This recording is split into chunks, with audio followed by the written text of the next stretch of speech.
कहा भाई वो तो तोता हूँ, रट कर आया हूँ, अभी रट के नहीं आया हूँ, रट कर आऊंगा फिर सुनाऊंगा। अच्छा चलो ठीक है भाई, कब से ऐसे सुनाओगे? ईमेल का आप वो एड्रेस दे दीजिए, ईमेल पर मैं जवाब भेज दूंगा। 5 साल हो गए, ना ईमेल आया ना जवाब आया, कुछ नहीं आया। हमने भी बॉम्बे आके बार बार पूछा, भैया 25 नहीं, एक ही सुना दो, एक ही सुना दो, एक ही सुना दो। हो तो आए, यानी कुरान के नाम पर झूठ बोल रहा है। और कौम की बददिमागी देखो इनको, ये खुले तौर पर देख रहे कि हमारा इस्लामी स्कॉलर, जिस गधे को हमने कोट और टाई पहनाकर पेश किया है, उसके गधेपन का यह हाल है कि जिस बात का दावा किया उसका सबूत नहीं दे सका, मगर तब भी कहते डॉक्टर जाकिर नाइक बहुत बड़े इस्लामी स्कॉलर। इस्लामी स्कॉलर नहीं है भाई, बहुत बड़े झूठे हैं, और अपने बातिल अकीदे को पब्लिक में मनवाने के लिए कुरान के नाम पर झूठ बोलते। और अगर जाकिर नाइक, ये तो चलो फरार हो गए, इंडिया आने का भी अब सवाल पैदा नहीं होता, अब ये ऐसे भागे जैसे गधे के सर से सिंह गायब हुए। तो इनकी जमात के जो ठेकेदार है, जिम्मेदार, बच्चे, नन्हे मुन्ने बच्चों की बात नहीं करते हम, जिनके माँ बाप की आइडेंटिटी नहीं और छोड़ दिए गए हैं, उन बच्चों की बात नहीं कर रहा मैं। इनकी जमात का कोई जिम्मेदार अगर वो जिम्मा ले कि भाई चलो जाकिर साहब जवाब नहीं दे सकते, मैं कुरान की 25 आयतें दिखाने के लिए तैयार हूं, तो हम उसके साथ भी बैठने के लिए तैयार है। हम कहते 25 नहीं, 25 छोड़िए, सिर्फ एक आयत दिखाओ जिसमें वसीला लेना हराम कहा गया हो। एक आयत, कुरान में कोई एक आयत ऐसी नहीं। भाई मेरी हैसियत तो बहुत कम है, मैं बहुत गरीब आदमी हूं, लेकिन हमारे हाफिज एहसान साहब, अल्लाह का फजल है, अल्लाह ने उनको मालो दौलत से नवाजा। उन्होंने 70 लाख की ऑडियो A4, कोई कार होती है, हाँ कौन सी ऑडी A4, 70 लाख की गाड़ी का चैलेंज क्या है? उनका चैलेंज नेट पे मौजूद है कि एक आयत दिखाओ वसीले पर और 70 लाख की गाड़ी इनाम में ले जाओ। मगर 5 साल हो गए, मुझे लगता है वो गाड़ी रखे रखे खटारा हो जाएंगे, लेकिन कोई आएगा नहीं लेने, क्योंकि एक आयत हो तो लाए। मैं बताना ये चाह रहा हूं कि देखिए अपने बातिल मजहब को फैलाने के लिए कितने झूठ के सहारे लेते हैं लोग। आइए एक और आखिरी साहब को देख लें, ये सुना है कि इसी इलाके में बड़ी चहल पहल फरमाते हैं, नाम है अबू जमीर साहब, अबू जैद जमीर। थोड़ा खजूर वजूर खाएं, सेहत पकड़े हैं। ऐसा लगता है कि हॉस्पिटल से मरीज को उठा के बिठा दिया गया। मेरा मशवरा है इनको थोड़ा पेड़ खजूर खाएं, गीली वाली खजूर दूध के साथ, थोड़ी सी सेहत बनाएं। सुनिए जरा क्या कहते हैं। मोहम्मद सल्लल्लाहु अलैहि वसल्लम के सदक़े से दुआ कर सकते हैं कि नहीं? कुरान और हदीस से साबित करें।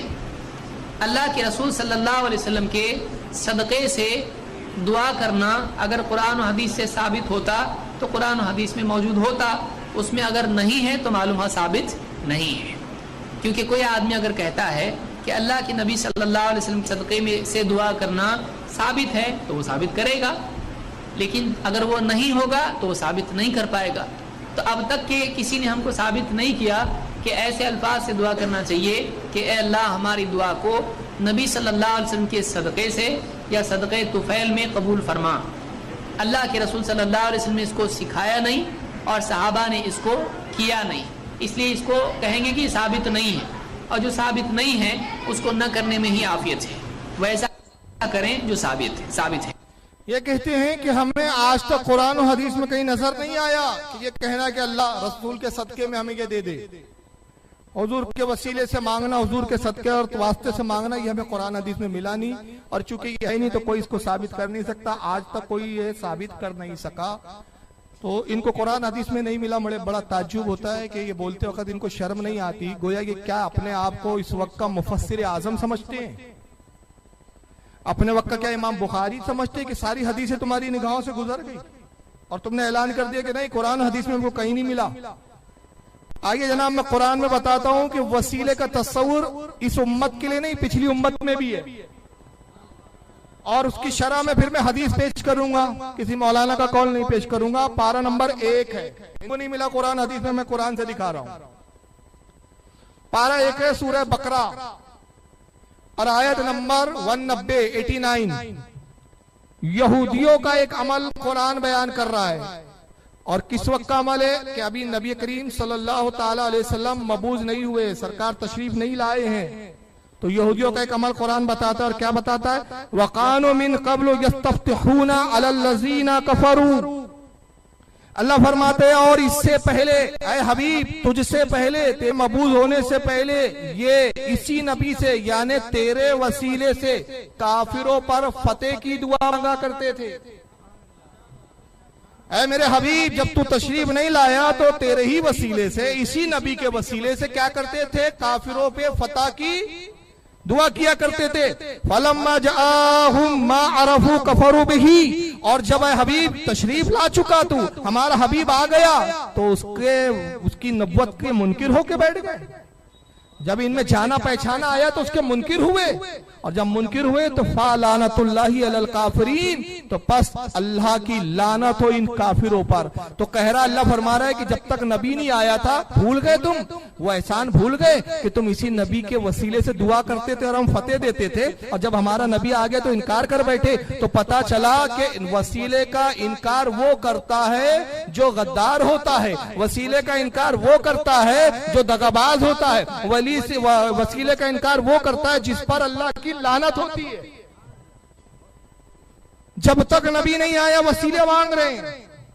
तो अब इसकी शरह क्या है, आइए मैं नहीं बयान करता, हदीस की रोशनी में जरा देखें। आपके सामने मैं हदीस की किताब पेश कर रहा हूं, हाकिम अल मुस्तदरक। ये इमाम हाकिम की अल मुस्तदरक है, और फिर ये हदीस बहुत सारी किताबों में है। इंशाअल्लाह वो सारी किताबों के हवाले में सफ़े नंबर, हदीस नंबर के साथ आपके सामने पेश करूंगा। फिलहाल स्कैन पेज आपके सामने आ रहा है, हाकिम अल मुस्तदरक अला सहीहैन, इमाम हाकिम की हदीस की किताब। वो हदीसों को इमाम हाकिम ने इसमें जमा किया जो सही हदीसें थी, लेकिन जिसको इमाम बुखारी और इमाम मुस्लिम ने नहीं नकल किया, उन हदीसों को जमा कर दिया इन्होंने, इमाम हाकिम ने। लिहाजा ये सही हदीसों का मजमुआ हाकिम अल मुस्तदरक की जिल्द नंबर 2 सफा नंबर 316, हदीस नंबर इसकी 3101, किताब तफसीर, और सूरह बकरा की इसी आयत की तफसीर में ये हदीस है। किताब तफसीर बाब है इसका, सूरह बकरा की तफसीर में हदीस नंबर 3101। इमाम हाकिम रदी अल्लाह ताला अन्हु हज़रत अनस रदी अल्लाह ताला अन्हु से हदीस नकल फरमाते हैं। कहते हैं अन इब्न अब्बास, हज़रत अब्दुल्लाह इब्न अब्बास से नकल करते हैं, अन इब्न अब्बास रदी अल्लाह ताला अन्हुमा काला कानत यहूदो खैबरा तुकातिलु अतफान। हज़रत अब्दुल्लाह इब्न अब्बास कहते हैं कि खैबर के यहूदी अक्सर इनकी जंगे कबीले अतफान से हुआ करती थी। एक कबीला था जिसका क्या नाम था, कबीला अतफान। कबीले अतफान से की जंगे होती थी, अक्सर ये खैबर के यहूदी उनसे जंगों में उनके जंगे लड़ते रहते थे। फकुल्लमल तक़ौ हज़मत यहूदो खैबरा, और कहते हैं कि जब भी खैबर के यहूदी उनसे लड़ते तो जंग में उनको शिकस्त हो जाती थी। वो शिकस्त से 2-4 होते, जब भी वो लड़ते कबीले अतफान के लोगों से, कबीले अतफान के लोग जब भी इन पे हमला करते, खैबर के यहूदियों को हारना पड़ता था, उनके सामने, उनकी ताकत के सामने टिक नहीं पाते थे। फिर आगे फरमाते फज़ातिल यहूद बिहाज़िहि दुआ, तो फिर यहूदियों ने इस दुआ के जरिए अल्लाह की पनाह मांगी, अल्लाह से दुआ की। कौन सी दुआ करने लगे वो, अब वो दुआ सुनिए, अल्लाहुम्मा इन्ना नस्अलुका बिहक्कि मुहम्मदिन नबिय्यिल उम्मिय्यिल लज़ी वअत्ता अन तुखरिजहु लना फी आखिरी ज़मान। उन्होंने दुआ की, ऐ परवरदिगार, ऐ हमारे अल्लाह, हम तुझसे उस नबी उम्मी मोहम्मद सल्लल्लाहु अलैहि वसल्लम का वास्ता, उसकी वसीला, उस वसीले से, उसके वास्ते से तेरी पनाह चाहते हैं, जो तू आखिरी जमाने में जिनको मबूस फरमाने का तूने वादा किया है। उन्होंने दुआ क्या की, इन्ना नस्अलुका बिहक्कि मुहम्मदिन, ऐ अल्लाह उस मोहम्मद का वसीला, उस मोहम्मद का वास्ता जो नबीउल उम्मी है, जिन्होंने किसी से नहीं पढ़ा।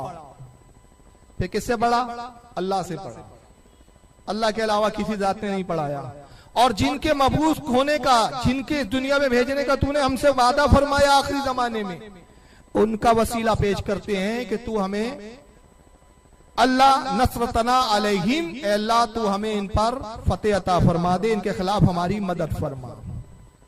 चुनांचे अब्दुल्लाह इब्न अब्बास फरमाते, जब उन्होंने ये दुआ मांगनी शुरू की नबी के वसीले से, तो अल्लाह ताला ने उनको फतेह अता